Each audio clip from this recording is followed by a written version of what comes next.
નમસ્કાર વિદ્યાર્થી મિત્રો, આલ્ફા ટ્યુશન ક્લાસીસમાં આપનું સ્વાગત છે। ગયા વિડીયોમાં આપણે રાસાયણિક સમીકરણો સંતુલિત કરતા શીખ્યા અને કીધું હતું કે રાસાયણિક સમીકરણો સંતુલિત કરવાની પદ્ધતિને હીટ એન્ડ ટ્રાયલ પદ્ધતિ કહે છે। આપણે આ પદ્ધતિની મદદથી સોલ્વ નથી કર્યા, આપણે આપણી રીતથી સોલ્વ કર્યા છે। વાસ્તવમાં આ જ છે, પણ આપણે આપણી અનુકૂળતા મુજબ સેટ કર્યા હતા, બરાબર। અને વિડીયોના અંતે કીધું હતું કે નેક્સ્ટ વિડીયોમાં રાસાયણિક પ્રક્રિયાઓના પ્રકારો વિશે જાણીશું। તો હવે આપણે ચાલુ કરીએ છીએ નવો મુદ્દો, રાસાયણિક પ્રક્રિયાઓના પ્રકાર। चलो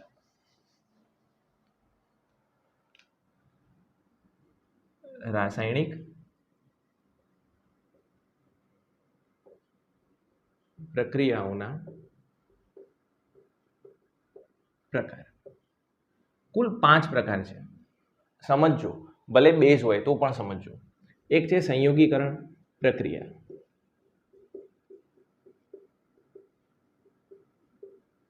बीजू है विघटन प्रक्रिया,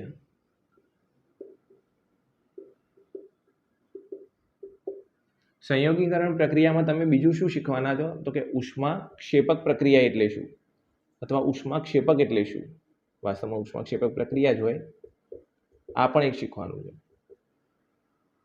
विघटन में 3 प्रकारों भणवाना छे एना। एक उष्मीय विघटन अथवा उष्मा शोषक विघटन, बीजू विद्युतीय विघटन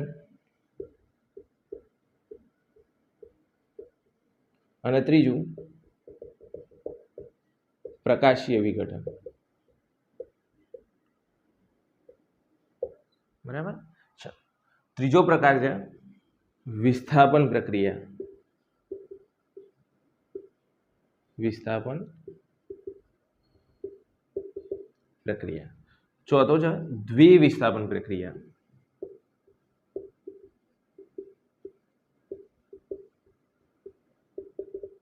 और पांचमो है रेडॉक्स प्रक्रिया।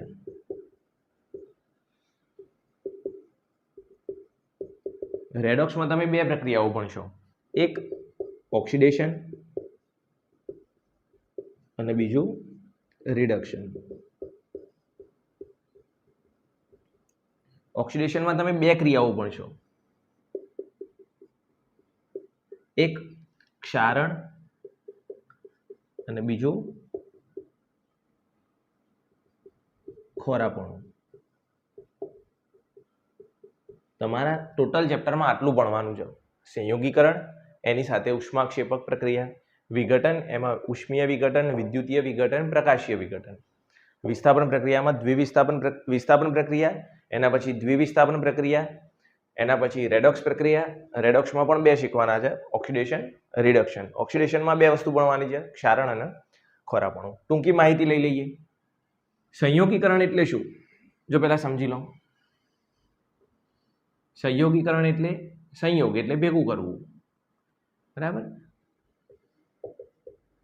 एनो मतलब शुं के घणा बधा घटको भेगा थई कोई एक घटक बनावता हशे। हवे एना जो प्रॉपर शब्दों उपयोग करूं हूँ तो तमे जाणो जो आ बधो के तीर होय एनी आ बाजू प्रक्रियको लखीए छीए अने आ बाजू निपजो लखीए छीए। तो शुं कहेता के घणा बधा प्रक्रियको भेगा थई एक निपज बनावो, भेगुं करे छे। विघटन, छूटुं पड़वुं। आमां शुं कहीशुं के एक प्रक्रियक होय एमांथी घणी बधी निपजो मळशे, शुं थशे? छूटुं पड़शे। विस्थापन, हवे जो स्थापन एटले समजीए छीए, स्थापन एटले कोई जग्या मेळववी। तो एवी रीते जग्या मेळववी, स्थान मेळवવું,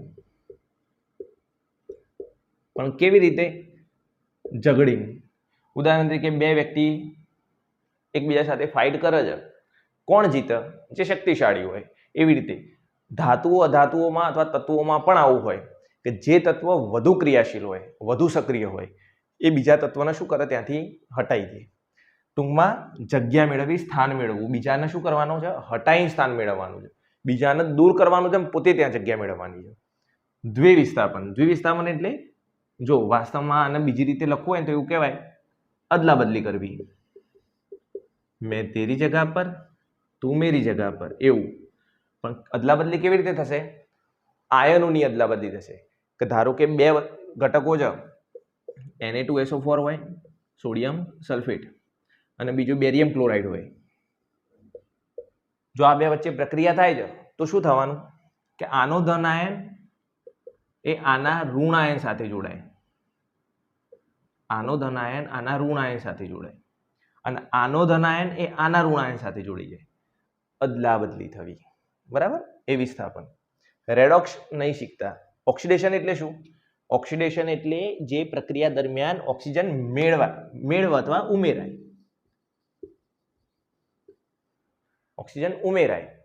ઉદાહરણ આપી શકું કે ZnO + C gives Zn + CO. ચલો મારી પાસે એક ઉદાહરણ છે. જો CO માં C અને O બંને કેપિટલ છે, નહીં તો કોબાલ્ટ થઈ જાય. અહીંયા જો ZnO થી ઝિંક ઓક્સાઇડ થી ઝિંક બન્યું તો શું થાય છે? ઓક્સિજન દૂર થઈ ગયો અને કાર્બન જો કાર્બનમાંથી કાર્બન મોનોક્સાઇડ બન્યો, ઓક્સિજન ઉમેરાયો. તો કાર્બન થી કાર્બન મોનોક્સાઇડ બનવાની ક્રિયા એટલે શું કહેવાય? ઓક્સિડેશન, જેમાં ઓક્સિજન ઉમેરાય છે. રિડક્શન એટલે શું? કે જેમાં ઓક્સિજન દૂર થતો હોય.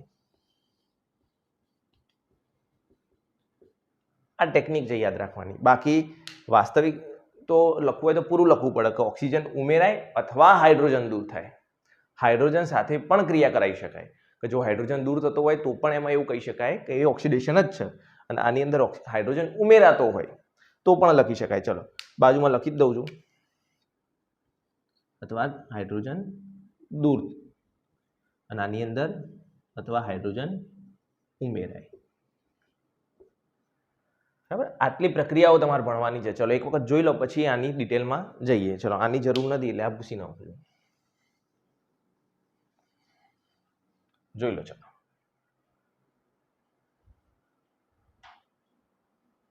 ઓકે. તો પહેલો પ્રકાર સંયોગીકરણ પ્રક્રિયા.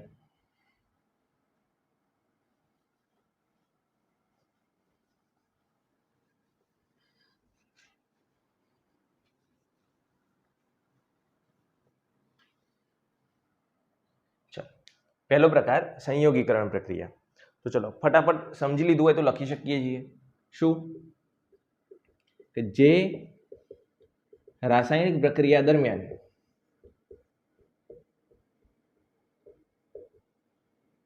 બે કે તેથી વધુ પ્રક્રિયકો ભેગા મળી એક નિપજ બનાવે તે પ્રક્રિયાને સંયોગીકરણ પ્રક્રિયા કહે છે. બરાબર. થોડું અપડાઉન રહેશે પણ જોઈ લેજો કે જે રાસાયણિક પ્રક્રિયા દરમિયાન બે કે તેથી વધુ પ્રક્રિયકો ભેગા મળી એક જ નિપજ બનાવે છે. ચલો આના ઉદાહરણો પહેલા જોઈ લઈએ પછી એની સમજૂતી મેળવીએ. ક્યાં જો બહુ ભારે ઉદાહરણો તરફ નહીં જવાનું. વિજ્ઞાન એવો વિષય કે જેટલું તમે સહેલું શોધો એટલું મળી રહે, પણ આપણી ટેવ કેવી છે? ભારે કરવા જઈએ એમાં ખોટું કરીને આવીએ છીએ. ચલો જો એક તો હાઇડ્રોજન વાયુ અને ઓક્સિજન વાયુ આ બંને ભેગા મળે તો નિપજ સ્વરૂપે શું બને? પાણી. તો લખી શકો તમે કે બે પ્રક્રિયકો ભેગા મળી એક નિપજ બનાવે છે. ચલો આવું નવું સહેલું કે હાઇડ્રોજન વાયુ અને ક્લોરીન વાયુ ભેગા મળે તો શું બનાવો? Hydrogen chloride. આવું તો આવડે. આ બે તો તમને ઉદાહરણ મળી ગયા. હવે થોડા ડિફિકલ્ટ તરફ જઈએ. ડિફિકલ્ટ તો ના કહેવાય પણ આ તમારું આઈએમપી ઉદાહરણ છે. કેમ?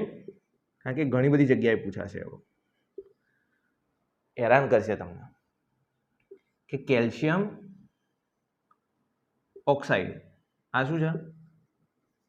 Calcium oxide. લગભગ આપણે ગયા લેક્ચરમાં વાત કરી હતી. કેલ્શિયમ ઓક્સાઇડના બીજા કયા નામે ઓળખાય છે? ક્વિક લાઇમ. બરાબર. અથવા ચૂનો.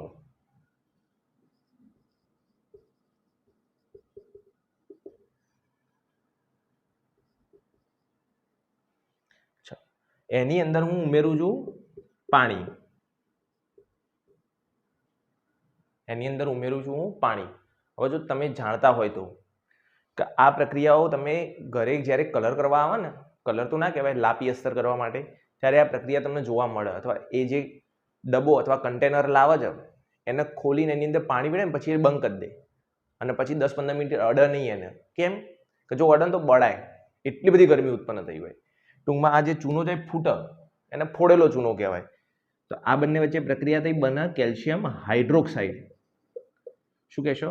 કેલ્શિયમ હાઇડ્રોક્સાઇડ, જેને કહો છો બીજા નામે ફોડેલો ચૂનો. ચૂનાનું નીતરું પાણી એ કહેવાય અને બીજું સ્લેકલાઇમ એ કહેવાય.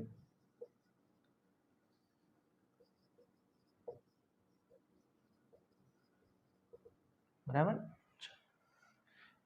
આની સાથે સાથે બીજું છૂટું શું પડ્યું? ઘણી બધી ઉષ્મા, ગરમી. તમને વાત કરી બળાય, એટલું બધું ગરમ થઈ ગયું હોય, ગરમી છૂટી પડી. હવે યાદ રાખીશું, આનો ઉપયોગ પૂછે છે. શું? ખાલી જગ્યાઓ કે દિવાલ દોડવા માટે, મોટા અક્ષર લખું છું, દિવાલ દોડવા માટે વપરાતો પદાર્થ. તો શું લખશો? Calcium oxide. વપરાતું દ્રાવણ, તો શું લખશો? Calcium hydroxide. યાદ રાખજો, કેલ્શિયમ ઓક્સાઇડ એ પદાર્થ છે, કેલ્શિયમ હાઇડ્રોક્સાઇડ એ દ્રાવણ છે. બીજી રીતે શું પૂછાય કે દિવાલ દોડવા માટે વપરાતા પદાર્થનું પાણી સાથે પ્રક્રિયા થઈ, પ્રક્રિયા દર્શાવતું સમીકરણ જણાવો અથવા લખો. તો આ રીતે તમારે આખું લખવાનું થશે. આ જ પ્રક્રિયામાં બીજું જોઈ લો કે આ પ્રક્રિયા દરમિયાન તમને બીજું શું મળે છે? એક્સ્ટ્રા ઉષ્મા, ગરમી.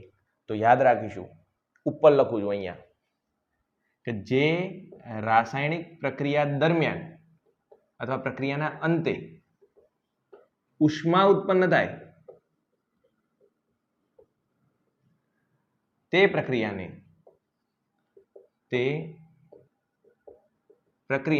ઉષ્મા ક્ષેપક પ્રક્રિયા કહે છે. યાદ રાખજો, જરૂર પડશે તમારાની. જે રાસાયણિક પ્રક્રિયાના અંતે ઉષ્મા ઉત્પન્ન થાય છે તે પ્રક્રિયાને ઉષ્મા ક્ષેપક પ્રક્રિયા કહે છે. આ એનું એક ઉદાહરણ.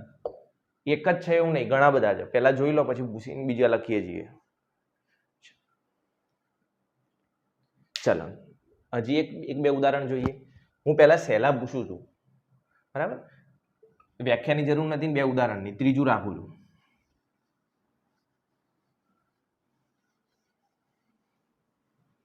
જે રાસાયણિક પ્રક્રિયા દરમિયાન બે કે તેથી વધુ પ્રક્રિયકો ભેગા મળી એક નિપજ બનાવે છે તો એના સંયોગીકરણ પ્રક્રિયા કહે છે. જો આનું નાનું ઉદાહરણ જો કે કાર્બન એને ઓક્સિજનની હાજરીમાં સળગાવવું. કાર્બન એટલે કોલસો કહો, લાકડું કહો, બધું કાર્બન જ છે. તો શું બને છે? કાર્બન ડાયોક્સાઇડ ઉત્પન્ન થાય અને ગરમી પણ મળે, સળગે છે. એવું ને એવું મિથેન વાયુ. યાદ રાખી લેજો, આ તો મિથેન, CH4. પહેલી પરીક્ષામાં તમારે યાદ રાખવાનું થશે. બીજી પરીક્ષામાં તમારાના methane, ethane, propane, butane, pentane, hexane, heptane, octane, nonane, decane બધા સૂત્રો બનાવવાના જ છે, બરાબર? એટલે તમને એ તો યાદ રહી જશે. એને હું ઓક્સિજનની હાજરીમાં સળગાવું છું તો એમાંથી પણ શું બને છે? કાર્બન ડાયોક્સાઇડ, પાણી અને ઉષ્મા. ઘણી બધી ઉષ્મા, બરાબર? એટલે દહનશીલ વાયુ છે, સળગાવવામાં મદદ કરે છે, સળગ જ છે પોતે. ઉપયોગ ક્યાં થાય છે ખબર છે? CNGમાં. હવે તમારું આ ઉદાહરણ છે ને તમારા માટે મોસ્ટ ફેવરેટ હોવું જોઈએ. એવું કેમ? કારણ કે તમારા પહેલા પાઠમાં આવશે અને છઠ્ઠા પાઠમાં આવશે. છઠ્ઠો પાઠ એટલે તમારા જૂના કોર્સનો, નવા કોર્સનો ગણવા જઈએ તો 5મો પાઠ, જૈવિક ક્રિયાઓ. શું કે ગ્લુકોઝ C6H12O6 એને હું ઓક્સિજનની હાજરીમાં દહન કરાવું છું, સળગાવું છું, દહન કરવું છું, સળગાવું જે કોઈ. તેમાંથી કાર્બન ડાયોક્સાઇડ અને પાણી મળે છે અને ભરપૂર ઉષ્મા મળે છે. કૌંસમાં લખું છું ઉર્જા મળે છે. એવું કેમ?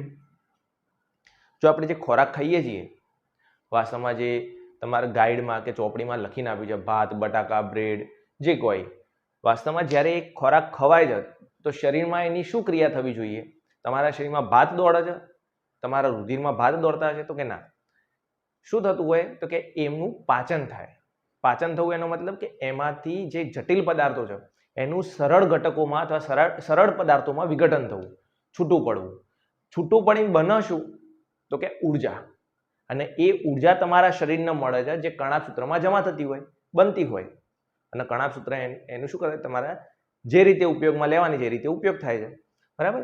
એવું તમે છઠ્ઠા પાઠમાં ક્યાંક મળશો કે 1 મોલમાંથી 30.5 કિલોજૂલ જેટલી ઉર્જા છૂટી પડે છે. આમ જોવા જઈએ તો કંઈ ના કહેવાય, અને આમ જોવા જઈએ તો ઘણી બધી કહેવાય, કારણ કે 1 મોલમાંથી આટલી છૂટી પડે છે. આવા તો આપણા શરીરમાં ઘણા બધા કણાભસૂત્ર છે, ઘણા બધા મોલ બનતા હશે, એટલે કેટલી બધી છૂટી પડતી હશે. ઉર્જા બને છે. અને અહીંયા ઉષ્મા પણ ઉર્જાનું એક સ્વરૂપ જ છે, એટલે એને ઉષ્મા કહી શકાય. તો પૂછશે શું કે શ્વસન એ ઉષ્માક્ષેપક પ્રક્રિયા છે, સમજાવો.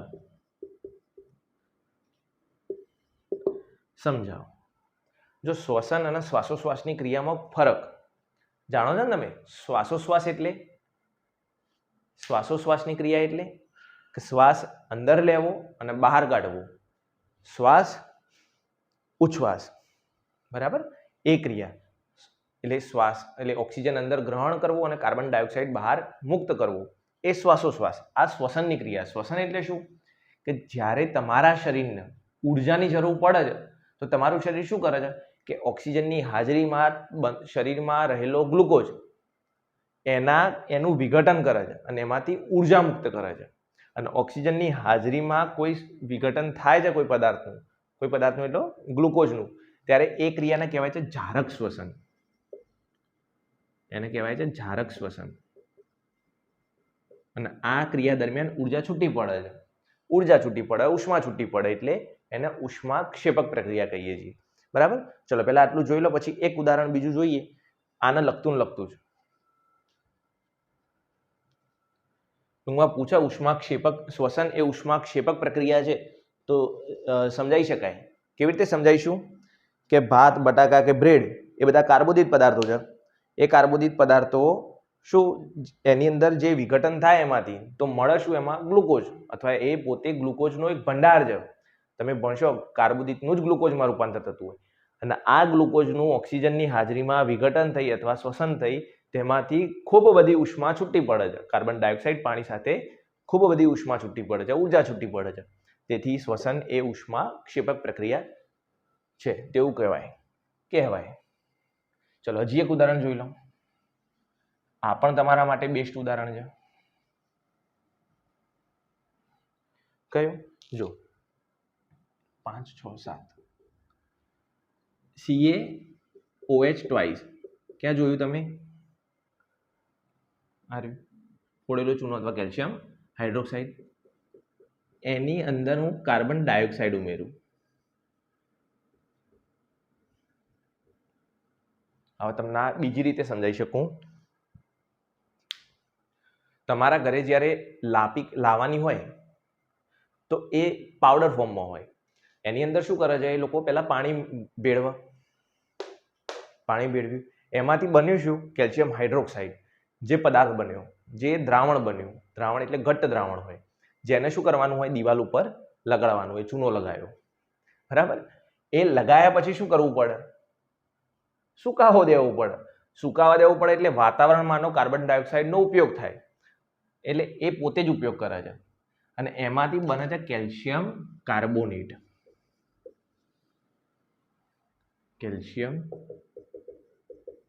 કાર્બોનેટ. આપણે કાર્બન ડાયોક્સાઇડ ઉમેરતા નહીં, ધ્યાન રાખજો ખાલી. બરાબર? મેં કીધું કે આની અંદર કાર્બન ડાયોક્સાઇડ ઉમેરવાનો અર્થ આવો થાય કે વાતાવરણમાંનો કાર્બન ડાયોક્સાઇડ ઉત્પન્ન કરે છે, બને છે કેલ્શિયમ કાર્બોનેટ. આનું બીજું નામ યાદ રાખજો, ચૂનાનો પથ્થર. આ કેમ કરાવડાવું છું તમને? પરીક્ષામાં એવું પૂછે કે ચૂનાનો પથ્થર અથવા ચૂનાના પથ્થરનું રાસાયણિક નામ અને સૂત્ર જણાવો, તો ક્યાં જશો પછી? એના માટે આ જરૂર પડશે. હજી જો બીજું એ છૂટું પડે આની અંદરથી પાણી વધશે ને. ઓકે, પાણી થઈ ગયું. સમીકરણ તો સંતુલિત જ છે, બરાબર? આવી તમામ ક્રિયાઓ, જે પ્રક્રિયા દરમિયાન જે રાસાયણિક પ્રક્રિયા દરમિયાન બે કે તેથી વધુ ઘટકો ભેગા મળી એક નિપજ બનાવતા, આમાં કે બે નિપજ બની, બે નહીં, પાણી તો શું થવાનું છે, બાષ્પીભવન થઈ જવાનું છે, એવું ના કહેવાય, બરાબર. ચલો, આની અંદર કે કાર્બન ડાયોક્સાઇડ તો દેખાવાનું જ નહીં, એવું ના કહેવાય. પણ કે રાસાયણિક પ્રક્રિયા દરમિયાન એક બે કે તેથી વધુ પ્રક્રિયકો ભેગા મળી એક જ નિપજ બનાવતા હોય તો એનું સંયોગીકરણ પ્રક્રિયા કહે. આ બધા શેના ઉદાહરણ છે? ઉષ્માક્ષેપક પ્રક્રિયાના, કે જે રાસાયણિક પ્રક્રિયાના અંતે ઉષ્મા ઉત્પન્ન થતી હોય તે એને ઉષ્માક્ષેપક પ્રક્રિયા કહેવાય. બરાબર, સમજી શકાય. ચલો, બીજું એક માર્કની ખાલી જગ્યા, કે મોટા ભાગની, બધી નહીં કહેતું, શું કહું છું, મોટા ભાગની, અલગ પેનથી દર્શાવીએ, મોટા ભાગની સંયોગીકરણ પ્રક્રિયા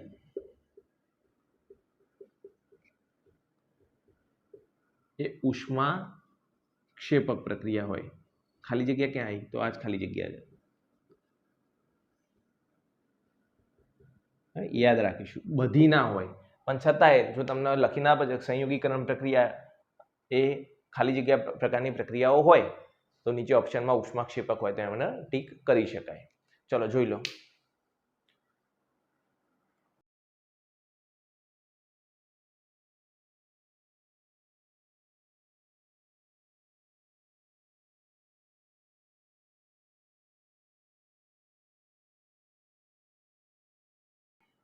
ચલો, પ્રક્રિયા નંબર 2, વિઘટન પ્રક્રિયા.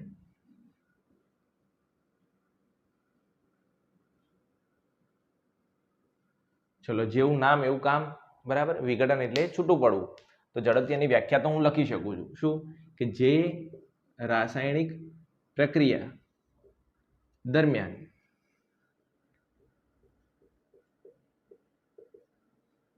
એક પ્રક્રિયકમાંથી બે કે તેથી વધુ નિપજો મળે તે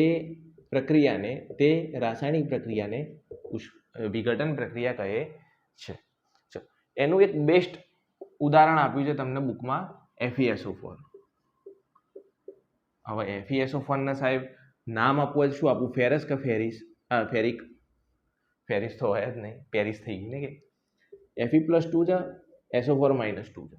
કારણ કે તમને બનાવીને આપ્યું છે, જો Fe+3 હોત તો અહીંયા 3 વડે ગુણવા પડે, તો અહીંયા 2 વડે ગુણવા પડે, તો આ તમારું સમીકરણ બનત. તો આ ફેરિક સલ્ફેટ થત. આ તો શું? Ferrous sulphate. પૂછો, ફેરસ સલ્ફેટનો રંગ જણાવો. એનો રંગ હોય આછો લીલો.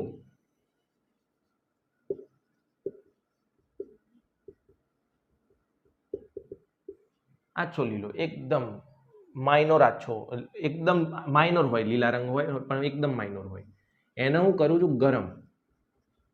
જો તને ખબર પડવી જુઓ, હવે સંયોગીકરણમાં મને ગરમી મળતી હતી, ઉષ્મા મળતી હતી, આમાં ઉષ્મા આપવી પડે છે. તો જ્યારે હું આને ગરમ કરું છું ને ત્યારે મને મળે છે Fe2O3. Fe2O3 એટલે ફેરિક ઓક્સાઇડ. બીજું મળે છે સલ્ફર ડાયોક્સાઇડ અને ત્રીજું મળે છે સલ્ફર ટ્રાયોક્સાઇડ. હવે તને એમ પૂછે કે સલ્ફર ડાયોક્સાઇડને તમે કેવી રીતે ઓળખશો? તો તીવ્ર વાસ ધરાવો.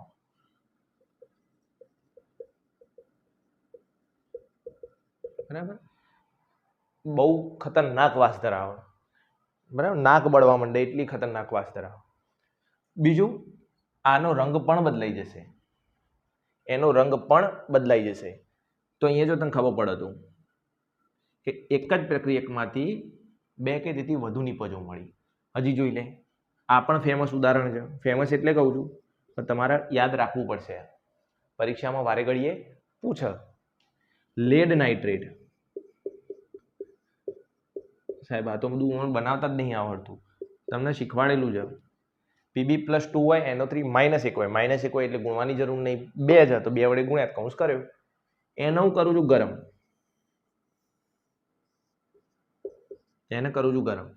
તો એમાંથી મળે છે મને PbO, નાઇટ્રોજન ડાયોક્સાઇડ, અને બીજું મળે છે ઓક્સિજન વાયુ. મને જ્યાં સુધી યાદ છે ત્યાં સુધી આ સમીકરણને આપણે સંતુલિત પણ કર્યું હતું, બરાબર. આની અંદર જો લેડ નાઇટ્રેટનો રંગ ના હોય, પણ અહીંયા હું તમને થોડું કહી દઉં છું સાથે સાથે. એક હોય નાઇટ્રોજન ઓક્સાઇડ, એક હોય નાઇટ્રોજન ડાયોક્સાઇડ, અને એક હોય ડાય નાઇટ્રોજન ઓક્સાઇડ. જ્યાં બે છે ત્યાં બે ડાય બોલું છું, ડાય એટલે 2, ટ્રાય એટલે 3, ટેટ્રા એટલે 4.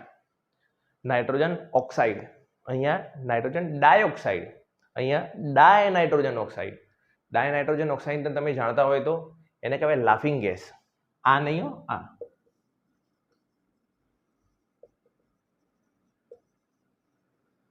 જાણો છો ને લાફિંગ ગેસ ન તો બેસણામાં જઈને સુંગાડી દેવાનું, હે મજા મજા, બરાબર. સારું, ચલો. NO2. હવે તમને આની અંદરથી બીજું શું પૂછે? જો આમાં એ તો તમને ખબર તો પડી જાય કે એક જ પ્રક્રિયકમાંથી 2 કે તેથી વધુ નિપજો મળી. બીજું, આમાંથી ઉત્પન્ન થાય છે નાઇટ્રોજન ડાયોક્સાઇડ.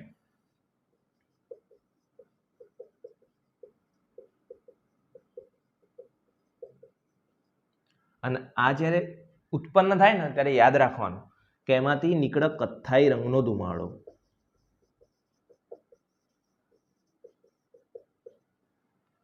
તો તમને એક ખાલી જગ્યા સ્વરૂપે આપ્યું હોય આવી રીતે, રેર કેસમાં પૂછે એવું, શું કે એક X તત્વ, એક X સંયોજન ને ગરમ કરતા તેમાંથી કથ્થાઈ રંગનો ધુમાડો નીકળે છે. ધુમાડો નીકળે છે તો આ ઉત્પન્ન થતો વાયુ ખાલી જગ્યા હોય. તો શું લખશું? બધું આમ થઈ ગયું છે પણ તમે આમ કરીને જોઈ લેજો. શું લખશો? ઉત્પન્ન થતો વાયુ કયો હશે? NO2. યાદ રાખીશું. ચલો, જો બીજું આની અંદર જોઈ લે, આ બંને પ્રક્રિયાઓમાં જોઈ લે, આ પ્રક્રિયા અને આ પ્રક્રિયા. ત્રીજી પણ છે, પણ ત્રીજી અત્યારે હાલ હવે લખવાની લખી દઈએ. ચલો લે ને, અહીંયા નીચે જ લખી દઉં. દેખાશે? એકવાર જોઈ લઉં. ઓકે, દેખાશે.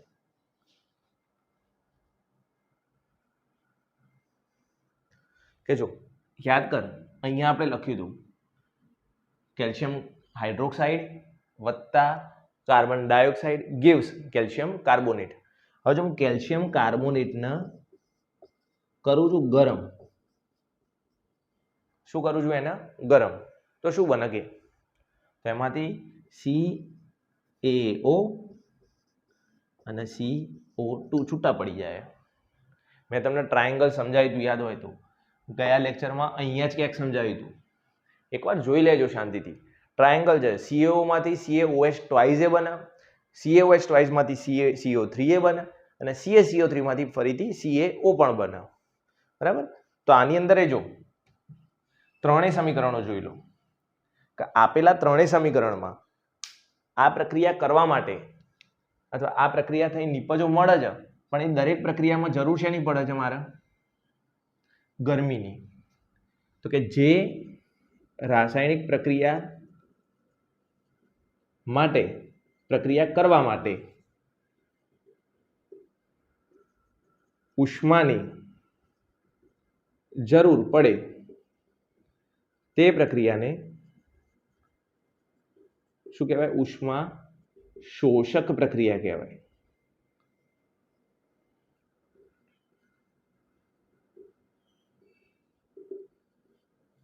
બરાબર? ઉષ્મા શોષક પ્રક્રિયા કહેવાય. આ બધી પ્રક્રિયાઓ કઈ બની? ઉષ્મીય વિઘટન બન્યું. આ તમારો પહેલો ભાગ પતી ગયો.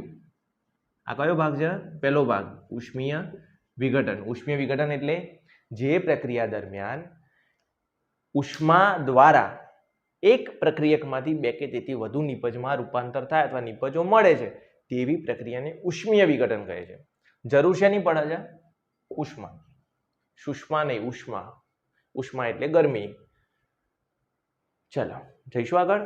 તો પહેલો ભાગ તમારો પૂરો થઈ ગયો. ચલો બીજા ઉપર.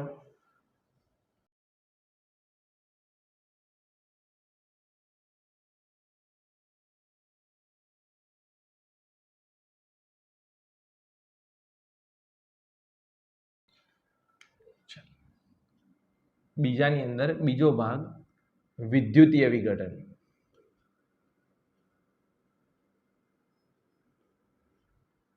હવે જો સમજજે, આ મારું દુઃખ કહી દઉં તને. આકૃતિમાં હું ઉત્તમ છું. ઉત્તમ એટલે ભયંકર સારો, બરાબર. મને ચોરસ, લંબચોરસ અને વર્તુળ 3 જ દોરતા આવડે છે, બરાબર. એટલે તું ધ્યાનથી જોજે, ના ખબર પડે તો જવા દેજે, સ્કીપ મારજે. વિદ્યુતીય વિઘટન. વિદ્યુતીય વિઘટન એટલે વિદ્યુત દ્વારા એક પ્રક્રિયકમાંથી 2 કે તેથી વધુ નિપજો મળે તે પ્રક્રિયાને વિદ્યુતીય વિઘટન કહીએ છીએ, બરાબર. આનું એક જ ઉદાહરણ તમને આપ્યું છે અને એ ઉદાહરણ આપણે યાદ રાખવું જ પડશે. એક આપ્યું એટલે રાખવું જ પડશે કે, બરાબર. એ છે પાણીનું વિદ્યુતીય વિઘટન. પાણીનું વિદ્યુતીય વિઘટન જોઈએ કેવી રીતે થાય. તો જો મને જેટલું ફાવે જેટલું હું દોરું છું. એક બીકર લઉં, બુક પ્રમાણે કામ ના એ થાય. આ તો એની અંદર ભરી દઉં છું હું પાણી, બરાબર. પાણી માટે લાલ પાણી બતાવું. બધા ભલે બ્લુ પાણી કહેતા, આપણે લાલ પાણી કહીએ.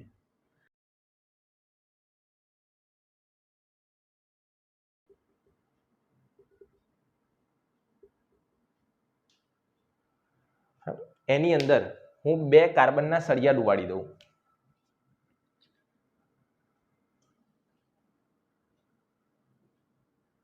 સમજી લેશો સીધું જ.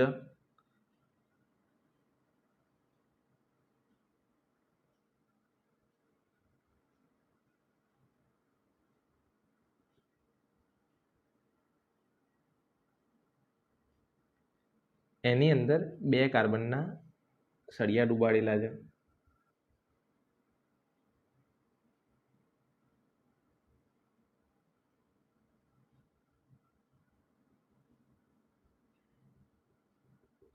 ચાલો દર્શાવી દઉં છું ફટાફટ. આ કાર્બન સળિયો.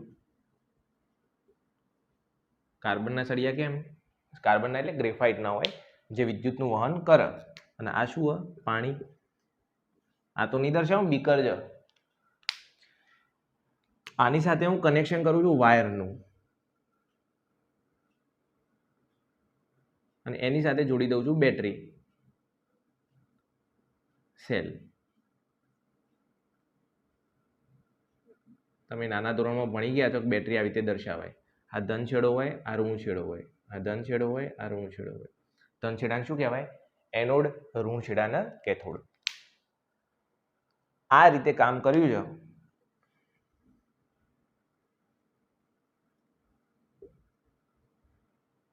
સાહેબ આમાં ચોપડીમાં વિદ્યુત કોષ લખ્યું હોય, તારી મરજી, લખ ભાઈ. બેટરી લખવા શું નડે છે? તો જો શું થશે કે પાણીની અંદર વિદ્યુત પ્રવાહ પસાર થાય છે અને એના લીધે પાણીનું વિઘટન થાય. કેવું વિઘટન થાય જોઈ લે. કે H2O હતું, અહીંયા લખું છું શું? જોજે, વિદ્યુતીય વિઘટન. ને એમાંથી મળે છે H2 અને O2 વાયુ. બંને છૂટા પડી જાય. હવે જોજે કેવી રીતે છૂટા પડે. હવે આના મૂળમાં જાઓ. શું? H+1 હોય, H+1 હોય, મતલબ H પ્લસ વીજભાર ધરાવતો હોય, O-2 હોય, એ જાણીએ. એટલે આ માઇનસ વીજભાર ધરાવે છે, બરાબર. તો ધન કોની તરફ આકર્ષાય? ઋણ તરફ, ઓબ્વિયસલી. તો અહીંથી છૂટું શું પડે? ઋણ તરફ છૂટું શું પડે? ધન H2 વાયુ, બરાબર. તો ભ્રૂણ તરફથી H2 વાયુ છૂટો પડશે એટલે આ ક્યાંથી છૂટો પડે? કેથોડ તરફ, કેથોડ પર. અને O ક્યાંથી? ધન તરફથી, આ બાજુથી કયો વાયુ નીકળશે? ઓક્સિજન. કેમ? કારણ કે માઇનસ એટલે ધન તરફ આકર્ષાય. તો એનોડ પર. તો તમને જો ડાયરેક્ટ પૂછે છે કે વિઘટન પ્રક્રિયા એટલે શું, તો તમારે એની અંદર આ લખવું જ પડશે. પણ અલગથી પૂછે કે વિદ્યુતીય વિઘટન અથવા પાણીનું વિદ્યુતીય વિઘટન સમજાવો, આકૃતિ દોરીને એને મસ્ત રીતે લખવાની કે એક બીકરમાં પાણી લઈ તેમાં ગ્રેફાઇટના અથવા કાર્બનના 2 સળિયા ડુબાડવામાં આવે છે અને આ ગ્રેફાઇટના સળિયાને વિદ્યુત કોષ સાથે અથવા બેટરી સાથે જોડવામાં આવે છે અને સ્વિચ ઓન કરવામાં આવે છે. સ્વિચ આપણે રાખી જ નહીં, ડાયરેક્ટ જ કનેક્શન આપ્યું છે, જોડી દો, શું વાંધો છે? બરાબર. અને વિદ્યુત પ્રવાહ પસાર થતા પાણીનું વિઘટન થઈ તેમાંથી હાઇડ્રોજન અને ઓક્સિજન વાયુ છૂટો પડે છે. હાઇડ્રોજન વાયુ કેથોડ પર અને ઓક્સિજન વાયુ એનોડ પર મળે છે. બરાબર. આ થયું તમારું વિદ્યુતીય વિઘટન. ચાલો, ખબર પડી જશે? ફાઇનલ. આની અંદર પૂરું કરું છું. કેમ? કારણ કે આવી જશે. એની અંદર જે ત્રીજો પ્રકાર હતો યાદ કરો, કયો હતો? પ્રકાશીય વિઘટન. પ્રકાશીય વિઘટન. ચાલો, શું લખશો પ્રકાશીય વિઘટનમાં? આની આ વ્યાખ્યા તમે અહીંયા ઉતારી દેજો, ખાલી અહીંયા એ તીર મારીને શું લખી દેશો? પ્રકાશ દ્વારા, પ્રકાશ કહો કે સૂર્યપ્રકાશ કહો, દ્વારા એક પ્રક્રિયકમાંથી 2 કે તેથી વધુ નિપજ મળે તો એના પ્રકાશીય વિઘટન કહી દઈશું. એના 2 ઉદાહરણ ફેમસ છે અને આ બંને ઉદાહરણ તમારે યાદ રાખવાના છે. સાહેબ અત્યાર સુધી તમે જેટલું કીધું બધું એમ જ કીધું છે, યાદ રાખવાનું છે. તો ભણો તો યાદ તો રાખવું જ પડશે ને તારે. શીખવાનું ભાઈ, યાદ રાખવાનું, યાદ તો રાખવું જ પડશે. એક છે AgCl, સિલ્વર ક્લોરાઇડ, જાણો છો ને? Silver chloride. એને હું સૂર્યપ્રકાશની હાજરીમાં મૂકું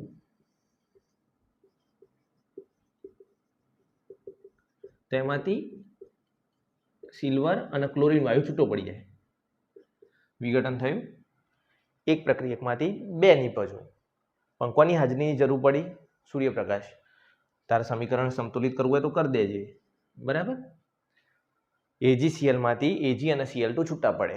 એ જ રીતે AgBr, સિલ્વર બ્રોમાઇડ, એની પણ સૂર્યપ્રકાશની હાજરીમાં પ્રક્રિયા કરું છું તો એમાંથી શું બને છે?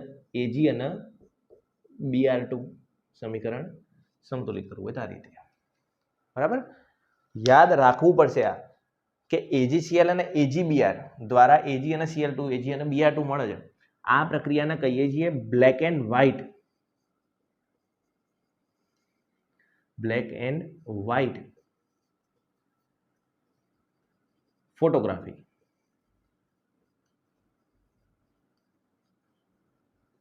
તો ના આવડે સ્પેલિંગ તો ગુજરાતીમાં લખજે. આને કહીએ છીએ બ્લેક એન્ડ વ્હાઇટ ફોટોગ્રાફી. બરાબર. પૂછ કે બ્લેક એન્ડ વ્હાઇટ ફોટોગ્રાફીમાં વપરાતા ઘટકો અથવા સંયોજનો ખાલી જગ્યા છે AgCl, AgBr. સાહેબ એક જ લખીને આવીએ તો ચાલે. બરાબર. Condition applied. 80 માંથી 80 થતા હોય તો પછી આવી નાની ભૂલો શોધો. બાકી જય માતાજી. તો તમારા રાસાયણિક પ્રક્રિયાઓના પ્રકાર પૂરા કર્યા આજે. આની અંદર શાંતિથી પહેલા એકવાર વાંચજો, જોજો, તમારી રીતે નોટ્સ બનાવજો. કંઈ સમસ્યા હોય તો તમે તમારી રીતે અહીંયા મને જણાવી શકો છો. આવતા વિડીયોમાં બીજા 2 પ્રકારો જોઈ લઈશું અને છેલ્લા વિડીયોમાં રેડોક્સ પ્રક્રિયા જોઈ લઈશું. એટલે તમારું ચેપ્ટર અહીંયા પૂરું થઈ જાય. એટલે ટૂંકમાં આના પછી હજી 2 વિડીયો બનશે. ચલો.